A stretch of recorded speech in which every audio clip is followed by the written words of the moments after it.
이명박 전 대통령에 대한 1심 선고 공판 소식 자세히 전해드리겠습니다. 먼저 태풍 소식입니다. 콩레이는 아직도 중형급 세력을 유지하고 있고 이동 속도도 빠릅니다. 강풍으로 인한 피해가 우려됩니다. 태풍의 영향을 가장 먼저 받을 제주를 연결해 보겠습니다. 자, 김가람 기자, 비바람이 점점 거세지는군요. 네, 태풍 앞부분에 있는 비구름의 영향으로 제주에는 온종일 비가 쏟아지고 있습니다. 또 시간이 지날수록 바람이 점점 더 거세지고 있고요. 해상에도 높은 파도가 쉴 새 없이 몰아치면서 이 태풍의 북상을 실감할 수 있습니다. 제25호 태풍 콩레이는 현재 빠르게 제주를 향해 북상하고 있습니다. 현재 예보대로면 내일 새벽 5시를 전후해 제주도에 가장 근접할 전망입니다.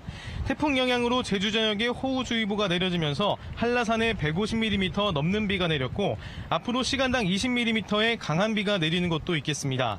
내일까지 제주에는 100에서 300mm, 산지에는 500mm 넘게 비가 내리겠습니다. 제주도 육상에는 강풍주의보가 내려진 가운데 제주공항에는 윈드시어 특보까지 발효되면서 오후 늦게 예정된 제주기점 항공기 60여 편이 결항했고 오후 들어 계속 늘어날 전망입니다. 제주도 남쪽 먼바다의 특보는 태풍 경보로 강화됐고 나머지 해상에 풍랑주의보가 내려져 목포와 녹동을 잇는 여객선을 제외하고 모두 통제된 상태입니다. 오늘부터 해수면 수위가 높아 내일까지 폭풍해일 가능성도 있는 만큼 해안 저지대 등에서는 침수나 월파 피해에 대비하셔야겠습니다. 태풍 북상 소식에 제주도 재난안전대책본부는 비상근무체제를 2단계 상향 조정했고 대통령 직속 일자리위원회 간담회를 비롯해 각종 축제와 행사도 줄줄이 취소 또는 연기됐습니다. 지금까지 서귀포시 법한포구에서 KBS 뉴스 김가라입니다. 태풍의 북상 속도가 빨라지면서 한반도에 영향을 주는 시기도 앞당겨질 것으로 예측됩니다. 태풍의 위험 지역 그리고 영향을 받는 시기를 자세히 알아보겠습니다. 이정훈 기상전문기자 나와 있습니다. 자, 이 기자, 제주도는 벌써 비바람이 좀 거세지는 것 같습니다. 다른 지역 상황 좀 살펴주시죠. 네, 이 시각 KBS 재난감시 CCTV를 통해서 지역별 상황 모습 확인해 보겠습니다. 먼저 현재 태풍과 가장 가까운 국토 최남단 마라도입니다. 어제부터 순간 초속 20m의 강풍이 몰아치고 있는데요. 제주 남쪽 먼바다에는 태풍 경보가 내려진 가운데 최대 6m의 거센 파도가 밀려들고 있습니다. 다음은 내일 낮 태풍 중심이 접근할 것으로 보이는 창원 여객터미널입니다. 선박들이 속속 내항으로 피항하는 모습이 보이는데요. 선박길이 단단히 고정하거나 소형 선박은 아예 무트로 이동하는 게 안전합니다. 이어서 경북 포항입니다. 현재 포항과 경주에는 호우주의보가 내려져 있는데요. 태풍이 몰고 온 비구름이 워낙 폭넓게 발달해 있어서 이 지역에도 내일까지 최고 300mm가 넘는 많은 비가 예상됩니다. 네, 마라도에 설치된 재난감시 CCTV는 카메라가 흔들리는 모습이 좀 확인이 되는군요. 네. 태풍의 현재 위치는 어디쯤입니까? 네, 태풍 현재 북위 30도선, 제주도 남쪽 먼해상까지 북상했습니다. 어제까지는 태풍이 줄곧 북서쪽으로 이동하는 모습이었는데요. 그리고 꾸준히 세력이 약해지는 상황이었는데 오늘 새벽부터는 오히려 중심 부근이 탄탄해지면서 세력을 유지하고 있습니다. 현재 중심 기압은 975헥토파스칼, 중심 최대 풍속은 시속 115km, 초속으로는 32m인 중급 강도의 중형 태풍입니다. 네, 앞으로 예상 진로도 한번 짚어볼까요? 남해안 쪽으로 스칠 거라는 예측도 나와 있습니다. 네, 태풍은 이제 북상하면서 점차 방향을 북동쪽으로 틀 것으로 예상되는데요. 네. 예상 진로도를 한번 살펴보겠습니다. 내일 새벽에는 제주 앞바다를 지나서 내일 정오 무렵에 부산 부근을 통과할 것으로 지금 한국기상청은 예측을 하고 있습니다.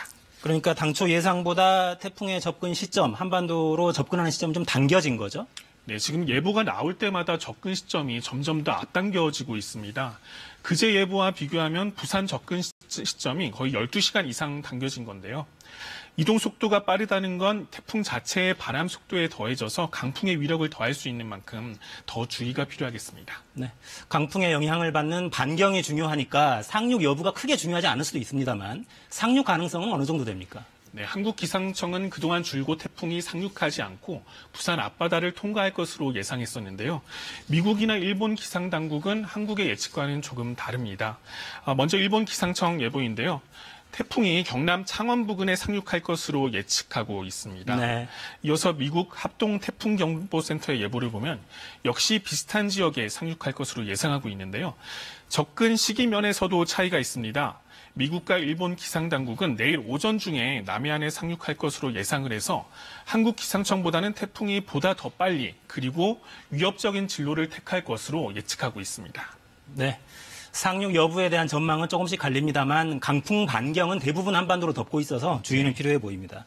태풍이 바람이 강하냐 비가 강하냐 이렇게 분류하기도 하던데요. 이번 태풍은 어떻습니까? 네, 현재로서는 바람 태풍보다는 비 태풍이 좀 더 우려되는 상황입니다. 가을 태풍은 열대의 수증기가 북쪽의 찬 공기와 부딪히면서 비구름이 폭넓게 그리고 강하게 발달하는 특징이 있는데요. 슈퍼컴퓨터 강수 예상도를 보면서 설명을 드리겠습니다. 아직 태풍 중심과는 거리가 멀지만 말씀드린 것처럼 태풍 진행 방향 앞쪽에서 발달한 비구름이 이미 전국을 뒤덮고 있고요. 앞으로 태풍 중심부가 다가오면 오늘 밤부터는 빗줄기가 더욱 굵어지겠습니다. 내일까지 예상 강우량을 보면 태풍 중심과 가까운 제주와 전남 서해안, 남해안과 지리산 부근에 최고 300에서 500mm의 많은 비가 예상되고요. 강원 영동을 비롯한 동해안에도 최고 300mm의 비가 예상됩니다. 네. 강수 예상도를 보면 강원 영동 쪽이 아주 빨간색으로 표시되어 있는 게 보입니다. 태풍의 진로와는 거리가 좀 먼데도 그렇군요. 예, 이 태풍이 몰고 온 동풍 때문에 그렇습니다. 기억하실지 모르겠지만 지난 2002년에 태풍 누사 때 강릉에 하루에 870mm의 기록적인 폭우가 내린 적이 있었는데요. 동풍이 태백산맥에 부딪히면서 이런 효과가 발생한 겁니다. 네. 이번 태풍도 마찬가지의 진로를 택하고 있고 비슷한 효과가 발생할 수 있기 때문에 강원 영동 지역에서도 비 피해에 대한 대비가 필요합니다. 네, 지형적 영향을 받는다는 얘기군요. 주로 비 이야기를 많이 해주셨는데 바람도 무시할 수는 없겠죠? 네, 태풍이 남해안에 접근할 때까지도 시속 100km가 넘는 강한 바람을 동반할 것으로 예상되고 있는데요. 슈퍼컴퓨터 강풍 예상도를 통해서 좀 더 자세히 살펴보겠습니다.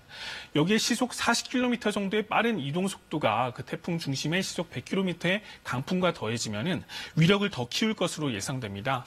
지역별로 예상 최대 순간 풍속을 보면 제주도와 남해안 지역이 초속 35에서 40m, 그리고 그 밖의 해안 지역과 남부 내륙 지역도 초속 30m 안팎의 강한 바람이 불 것으로 예상됩니다. 네. 태풍이 불 때 해일 피해가 우려되기도 하죠. 이번도 역시 그렇습니까? 네, 지난 2년 전이었죠. 2016년 10월에 태풍 차바가 북상했을 때 부산에 있는 마린시티에 네. 물이 넘쳐서 피해를 본 적이 있었죠. 이번 태풍도 역시 비슷한 예상이 되고 있습니다. 태풍이 접근하게 되면 바닷물이 끌어올려지고 여기에 바람이 더해져서 밀려드는 건데요. 먼저 파고 예상도를 보면은 이번 태풍이 접근할 때 남해상을 보시면 거의 10m 안팎의 집채만한 파도가 예상되고 있습니다.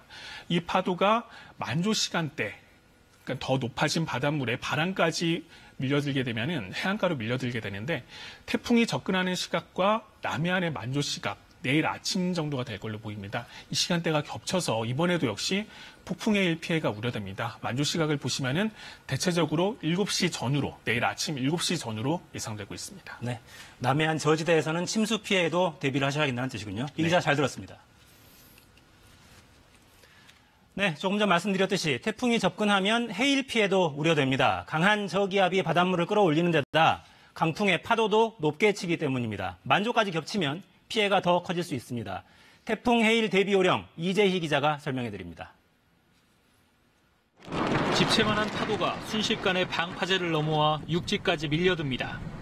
지난 2003년 태풍 매미가 상륙했을 때 거대한 해일이 발생해 남해안 곳곳에 침수 피해가 잇따랐습니다.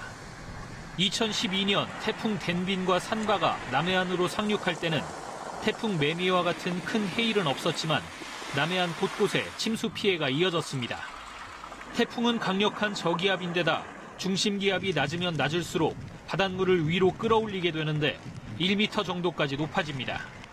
더구나 태풍이 몰고 온 바람 때문에 해안가에서도 수미터 높이의 파도가 일어 평소 안전했던 곳까지 바닷물이 들이닥칩니다. 여기에 만조 시각까지 겹치면 바닷물 수위가 더 올라가 해일 피해가 확대될 수 있습니다. 또 태풍이 해안으로 다가오면서 계속해서 집중호우를 뿌리면 이미 높아진 바닷물 수위 탓에 물이 빠지지 않고 곳곳에서 침수 피해가 발생합니다. 특히 해안가에서는 지하 공간 침수 피해를 고려해 물건을 빼놓거나 차량을 밖으로 이동시키는 것이 좋습니다. 해일 발생이 예상돼 피해 경보가 발령되면 집안의 가스와 전기를 차단한 뒤 해안에서 멀리 떨어진 고지대나 대피소로 즉시 몸을 피해야 합니다. 항포구에 정박한 선박들은 단단하게 묶어두고 해안 지역에 설치한 배수문과 배수장 등을 수시로 점검해 침수 피해를 입지 않도록 대비해야 합니다. KBS 뉴스 이재입니다. 네, 지금부터는 이명박 전 대통령에 대한 1심 선고공판 소식 자세히 알아보겠습니다. 다스는 누구 겁니까? 라는 질문에 대한 한국 사법부의 판단이 조금 후에